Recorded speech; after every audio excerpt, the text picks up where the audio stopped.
आप इस अवसर पर हमारा मार्गदर्शन करें।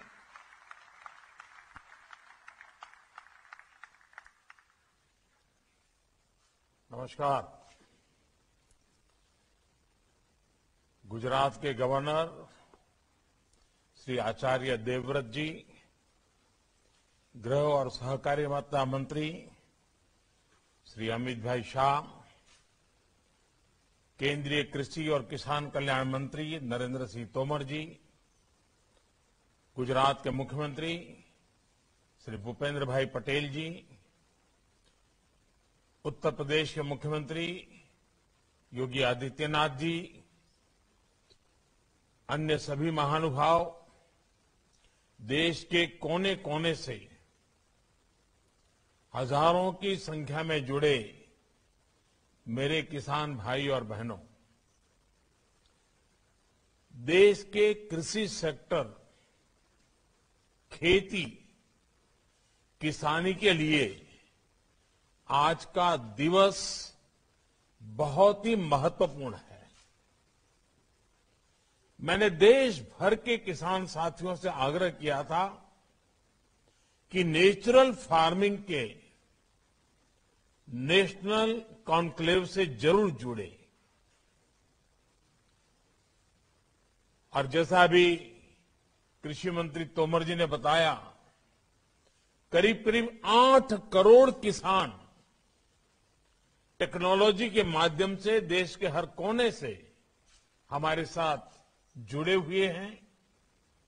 मैं सभी किसान भाई बहनों का स्वागत करता हूं, अभिनंदन करता हूं। मैं आचार्य देवव्रत जी का भी हृदय से अभिनंदन करता हूं।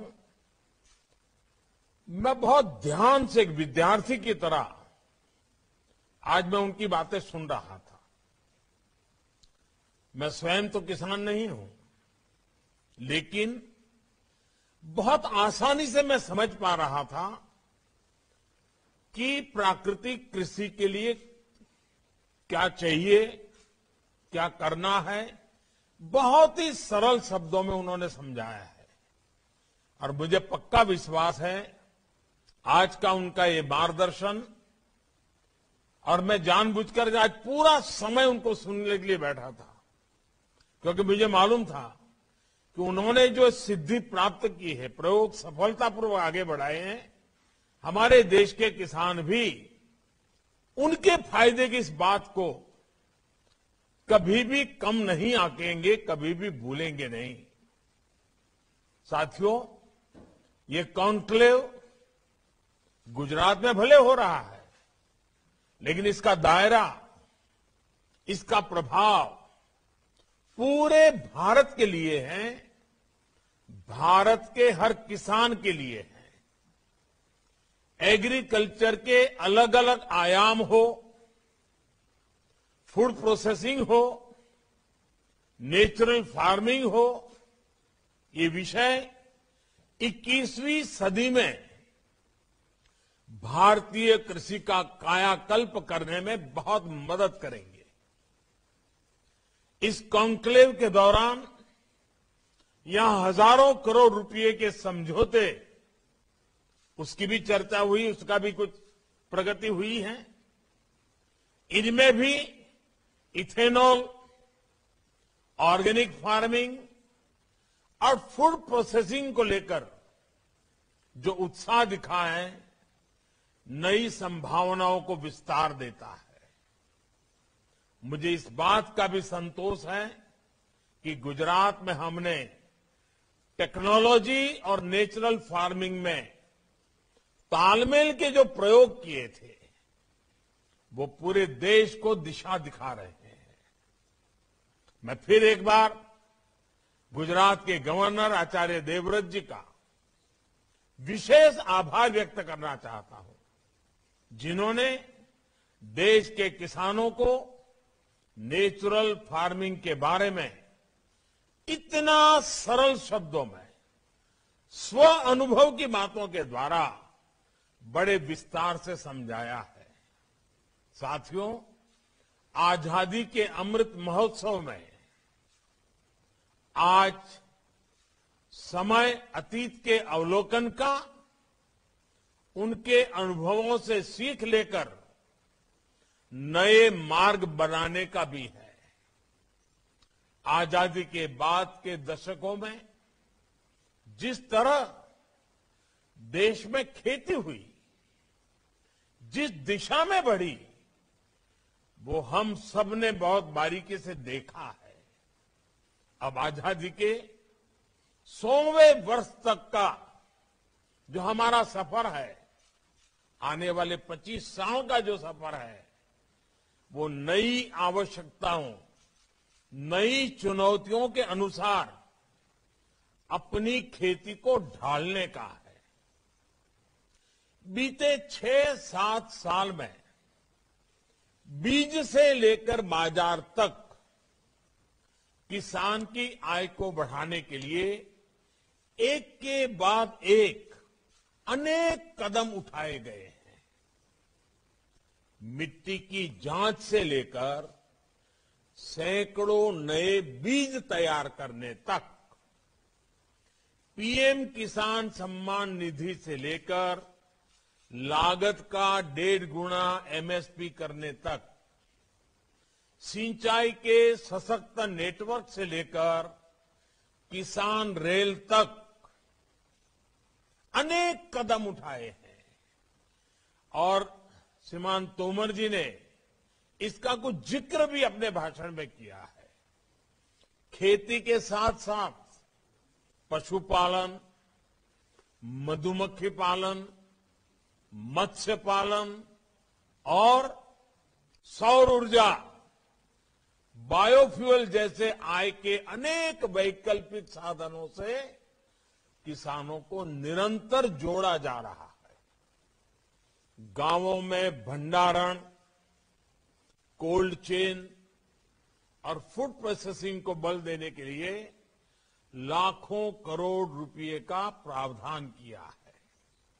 ये तमाम प्रयास किसान को संसाधन दे रहे हैं, किसान को उसकी पसंद का विकल्प दे रहे हैं। लेकिन इन सब के साथ एक महत्वपूर्ण प्रश्न हमारे सामने है। जब मिट्टी ही जवाब दे, जब मिट्टी ही जवाब दे जाएगी, तब क्या होगा? जब मौसम ही साथ नहीं देगा, जब धरती माता के गर्भ में पानी सीमित रह जाएगा, तब क्या होगा? आज दुनिया भर में खेती को इन चुनौतियों से दो चार होना पड़ रहा है।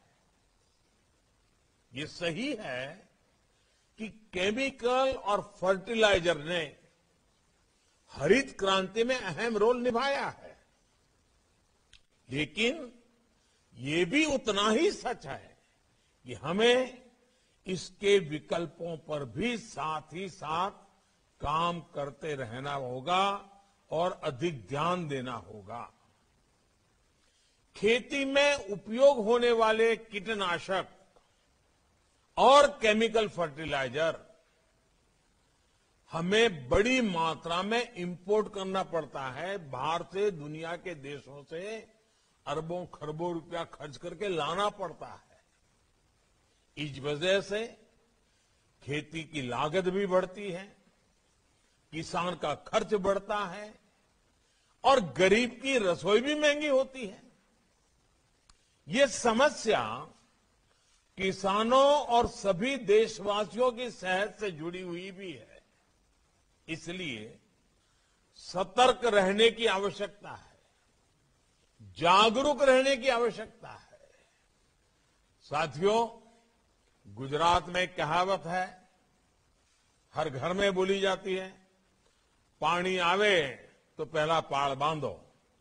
पानी पहला पाळ बांधो है આપણે ત્યાં બધા જ કહેતા હોય છે। इसका तात्पर्य ये कि इलाज से पहले परहेज बेहतर।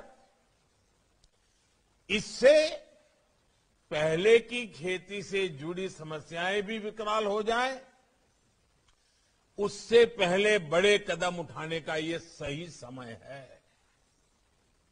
हमें अपनी खेती को केमिस्ट्री की लैब से निकालकर नेचर यानी प्रकृति की प्रयोगशाला से जोड़ना ही होगा। जब मैं प्रकृति की प्रयोगशाला की बात करता हूं तो ये पूरी तरह से विज्ञान आधारित ही है। ये कैसे होता है इसके बारे में अभी आचार्य देवव्रत जी ने विस्तार से बताया भी है। हमने एक छोटी सी फिल्म में भी देखा है और जैसे उन्होंने कहा उनकी किताब प्राप्त कर करके भी YouTube पर आचार्य देवव्रत जी के नाम से ढूंढेंगे तो उनके भाषण भी मिल जाएंगे। जो ताकत खाद में है, फर्टिलाइजर में है, वो बीज, वो तत्व प्रकृति में भी मौजूद है। हमें बस उन जीवाणुओं की मात्रा धरती में बढ़ानी है, जो उसकी उपजाऊ शक्ति को बढ़ाना है। कई एक्सपर्ट्स कहते हैं कि इसमें देसी गायों की भी अहम भूमिका है। जानकार कहते हैं कि गोबर हो, गोमूत्र हो, इससे आप ऐसा समाधान तैयार कर सकते हैं जो फसल की रक्षा भी करेगा और उर्वरा शक्ति को भी बढ़ाएगा। बीज से लेकर मिट्टी तक सबका इलाज आप प्राकृतिक तरीके से कर सकते हैं। इस खेती में ना तो खाद पर खर्च करना है, ना कीटनाशक पर। इसमें सिंचाई की आवश्यकता भी कम होती है और बाढ़ सूखे से निपटने में भी ये सक्षम होती है। चाहे कम सिंचाई वाली जमीन हो या फिर अधिक पानी वाली भूमि, प्राकृतिक खेती से किसान साल में कई फसलें ले सकता है। यही नहीं, जो गेहूं, धान, दाल या जो भी खेत से कचरा निकलता है, जो पराली निकलती है, उसका भी इसमें सदुपयोग किया जाता है। यानी कम लागत, ज्यादा मुनाफा। यही तो प्राकृतिक खेती है। साथियों, आज दुनिया जितना आधुनिक हो रही है, उतना ही बैक टू बेसिक की ओर बढ़ रही है। इस बैक टू बेसिक का मतलब क्या है? इसका मतलब है अपनी जड़ों से जुड़ना। इस बात को आप सब किसान साथियों से बेहतर कौन समझता है? हम जितना जड़ों को सींचते हैं, उतना ही पौधे का विकास होता है। भारत तो एक कृषि प्रधान देश है। खेती किसानी के इर्द गिर्द ही हमारा समाज विकसित हुआ है, परंपराएं पोषित हुई है, पर्व त्योहार बने हैं। यहां देश के कोने कोने से किसान साथी जुड़े हैं। आप मुझे बताइए, आपके इलाके का खान पान, रहन सहन, त्योहार, परंपराएं, कुछ भी ऐसा जिस पर हमारी खेती का, फसलों का प्रभाव न हो? कुछ भी नहीं है। जब हमारी सभ्यता किसानी के साथ इतना फली फूली है, तो कृषि को लेकर हमारा ज्ञान विज्ञान को कितना समृद्ध रहा होगा, कितना वैज्ञानिक रहा होगा। इसलिए भाइयों बहनों, आज जब दुनिया ऑर्गेनिक की बात करती है, नेचुरल की बात करती है, आज जब बैक टू बेसिक की बात होती है, तो उसकी जड़ें भारत से जुड़ती दिखाई पड़ती हैं। साथियों, यहां पर कृषि से जुड़े कई विद्वान लोग उपस्थित हैं, जिन्होंने इस विषय पर व्यापक शोध किया है। आप लोग जानते ही हैं, हमारे यहां ऋग्वेद और अथर्ववेद से लेकर हमारे पुराणों तक कृषि, पाराशर और काश्यपीय कृषि सूक्त जैसे प्राचीन ग्रंथों तक और दक्षिण में तमिलनाडु के संत तिरुवल्लुवर जी से लेकर उत्तर में कृषक कवि घाघ तक हमारी कृषि पर कितनी बारीकियों से शोध हुआ है। जैसे एक श्लोक है, गोहितः क्षेत्रगामी च कालजो बीज तत्परः, कालज्ञो बीज तत्परः, वितन्द्रः सर्वशास्त्राढ्य कृषको न अवसीदति। अर्थात जो गोधन का, पशुधन का हित जानता हो, मौसम समय के बारे में जानता हो, बीज के बारे में जानकारी रखता हो और आलस न करता हो, ऐसा किसान कभी परेशान नहीं हो सकता, गरीब नहीं हो सकता। ये एक श्लोक नेचुरल फार्मिंग का सूत्र भी है और नेचुरल फार्मिंग की ताकत भी बताता है। इसमें जितनी भी संसाधनों का जिक्र है, सारे प्राकृतिक रूप से उपलब्ध हैं। इसी तरह कैसे मिट्टी को उर्वरा बनाएं, कब कौन सी फसल में पानी लगाएं, कैसे पानी बचाएं, इसके कितने ही सूत्र दिए गए हैं। एक और बड़ा प्रचलित श्लोक है, नैऋत्यार्थ ही धान्यानाम जलम भाद्रे विमोचयते मूलम मात्र तो संस्थाप्य कार्य जट मोक्षणम। यानी फसल को बीमारी से बचाकर पुष्ट करने के लिए भादों के महीने में पानी को निकाल देना चाहिए। केवल जड़ों के लिए ही पानी खेत में रहना चाहिए। इसी तरह कवि घाघ ने भी लिखा है, गेहूं बाहें, चना दलाएं, धान गाहें, मक्का निराएं, उख कसाए। यानी खूब वाह करने से गेहूं, खोंटने से चना, बार बार पानी मिलने से धान, निराने से मक्का और पानी में छोड़कर बाद में गंगा बोने से उसकी फसल अच्छी होती है।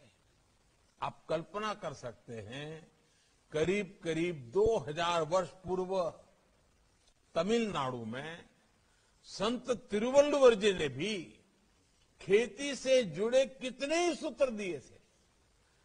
उन्होंने कहा था, तोड़ी पुडुड़ी कच्छचा उनक्किन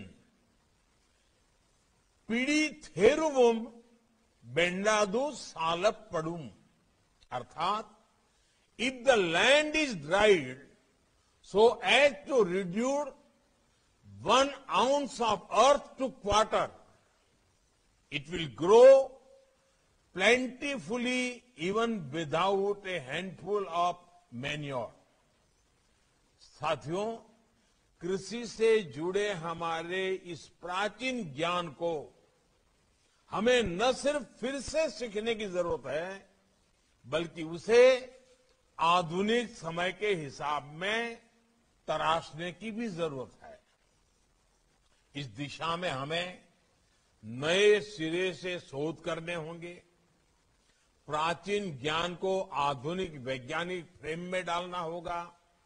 इस दिशा में हमारे आईसीएआर जैसी संस्थानों की, कृषि विज्ञान केंद्रों, कृषि विश्वविद्यालयों की भूमिका बहुत बड़ी हो सकती है।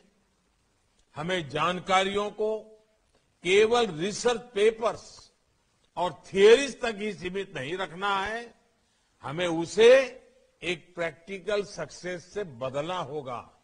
लैब टू लैंड, यही हमारी यात्रा होगी। इसकी शुरुआत भी हमारे ये संस्थान कर सकते हैं। आप ये संकल्प ले सकते हैं कि आप नेचुरल फार्मिंग को, प्राकृतिक खेती को ज्यादा से ज्यादा किसानों तक ले जाएंगे। आप जब ये करके दिखाएंगे कि ये सफलता के साथ संभव है, तो सामान्य मानवी भी इससे जल्द से जल्द जुड़ेंगे। साथियों, नया सीखने के साथ हमें उन गलतियों को भुलाना भी पड़ेगा जो खेती के तौर तरीकों में आ गई है। जानकार ये बताते हैं कि खेत में आग लगाने से धरती अपनी उपजाऊ क्षमता खोती जाती है।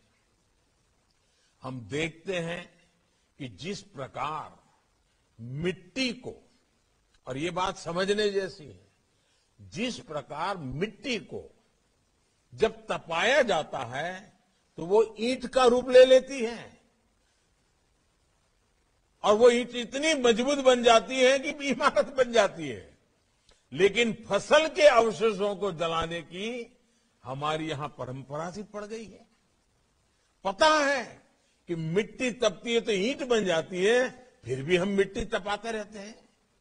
इसी तरह एक भ्रम ये भी पैदा हो गया है कि बिना केमिकल के ये फसल अच्छी होगी ही नहीं, जबकि सच्चाई इसके बिल्कुल उलट है।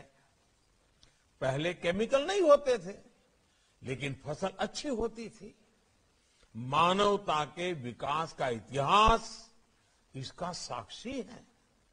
तमाम चुनौतियों के बावजूद कृषि युग में मानवता सबसे तेजी से फली फूली आगे बढ़ी, क्योंकि तब सही तरीके से प्राकृतिक खेती की जाती थी।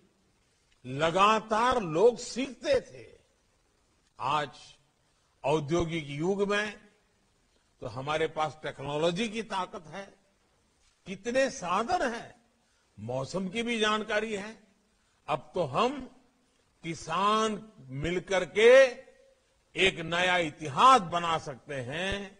दुनिया जो ग्लोबल वार्मिंग को लेकर के परेशान है, उसका रास्ता खोजने में भारत का किसान अपनी परंपरागत ज्ञान के द्वारा उपाय दे सकता है। हम मिलकर के कुछ कर सकते हैं। भाइयों और बहनों, नेचुरल फार्मिंग से जिन्हें सबसे अधिक फायदा होगा वो है हमारे देश के 80% छोटे किसान। वो छोटे किसान जिनके पास 2 हेक्टेयर से भी कम भूमि है। इनमें से अधिकांश किसानों का काफी खर्च केमिकल फर्टिलाइजर पर होता है। अगर वो प्राकृतिक खेती की तरफ मुड़ेंगे तो उनकी स्थिति और बेहतर होगी। भाइयों और बहनों, प्राकृतिक खेती पर गांधी जी की कही ये बात बिल्कुल सटीक बैठती है। जहां शोषण होगा वहां पोषण नहीं होगा। गांधी जी कहते थे कि मिट्टी को अलटना, पटलना, भूल जाना, खेत की गुडाई भूल जाना एक तरह से खुद को भूल जाने की तरह है। मुझे संतोष है कि बीते कुछ सालों में देश के अनेक राज्यों में इसे सुधार आ रहा है। हाल के वर्षों में हजारों किसान प्राकृतिक खेती को अपना चुके हैं। इनमें से कई तो स्टार्टअप्स हैं, नौजवानों के हैं। केंद्र सरकार द्वारा शुरू की गई परंपरागत कृषि विकास योजना से भी उन्हें लाभ मिला है। इसमें किसानों को प्रशिक्षण भी दिया जा रहा है और इस खेती की तरफ बढ़ने के लिए मदद भी की जा रही है। भाई और बहनों, जिन राज्यों के लाखों किसान प्राकृतिक खेती से जुड़ चुके हैं, उनके अनुभव उत्साहवर्धक है। गुजरात में प्राकृतिक खेती को लेकर हमने बहुत पहले प्रयास शुरू कर दिए थे। आज गुजरात के अनेक हिस्सों में इसके सकारात्मक असर दिखने को मिल रहे हैं। इसी प्रकार हिमाचल प्रदेश में भी तेजी से इस खेती के प्रति आकर्षण बढ़ रहा है। मैं आज देश के हर राज्य सरकार से यह आग्रह करूंगा कि वो प्राकृतिक खेती को जन आंदोलन बनाने के लिए आगे आए। इस अमृत महोत्सव में हर पंचायत का कम से कम एक गांव जरूर प्राकृतिक खेती से जुड़े। ये प्रयास हम सब कर सकते हैं। और मैं किसान भाइयों को भी कहना चाहता हूं, मैं ये नहीं कहता कि आपकी अगर 2 एकड़ भूमि है या 5 एकड़ भूमि है तो पूरी जमीन पर ही प्रयोग करो। आप थोड़ा खुद अनुभव करो। चलिए भी उसमें से एक छोटा हिस्सा ले लो, आधा खेत ले लो, 1/4 खेत ले लो, एक हिस्सा तय करो, उसमें ये प्रयोग करो। अगर फायदा दिखता है तो थोड़ा विस्तार बढ़ाओ। 1-2 साल में आप धीरे धीरे पूरे खेत में इस तरफ चले जाओगे, दायरा बढ़ाते जाओगे। मेरा सभी निवेश साथियों से भी आग्रह है कि ये समय ऑर्गेनिक और प्राकृतिक खेती में इनके उत्पादों की प्रोसेसिंग में जम करके निवेश का समय है। इसके लिए देश में ही नहीं बल्कि पूरे विश्व का बाजार हमारा इंतजार कर रहा है। हमें आने वाली संभावनाओं के लिए आज ही काम करना है। साथियों, इस अमृत काल में दुनिया के लिए फूड सिक्योरिटी और प्रकृति से समन्वय का बेहतरीन समाधान हमें भारत से देना है। क्लाइमेट चेंज समिट में मैंने दुनिया से लाइफस्टाइल फॉर एनवायरमेंट यानी लाइफ को ग्लोबल मिशन बनाने का आह्वान किया था। 21वीं सदी में इसका नेतृत्व भारत करने वाला है, भारत का किसान करने वाला है।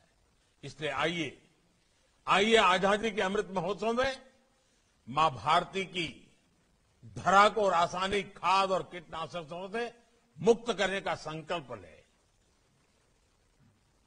दुनिया को स्वस्थ धरती, स्वस्थ जीवन का रास्ता दिखाएं।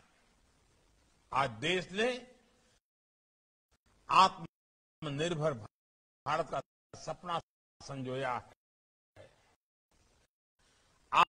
आत्मनिर्भर भारत तभी बन सकता है जब उसकी कृषि एक किसान, और ऐसा होता है जब अपराकृतिक खाद और दवाइयों के बदले हम मां भारती की मिट्टी का संवर्धन गोवर्धन से करें, प्राकृतिक तत्वों से। हर देशवासी हर जीव के हित में प्राकृतिक खेत को हम जन आंदोलन बनाएंगे। विश्वास के साथ गुजरात सरकार, गुजरात के मुख्यमंत्री का, उनकी पूरी टीम का इस इश्यू के लिए पूरे गुजरात में इसको एक आंदोलन का रूप देने के लिए और आज पूरे देश के किसानों को जोड़ने के लिए मैं संबंधित सभी का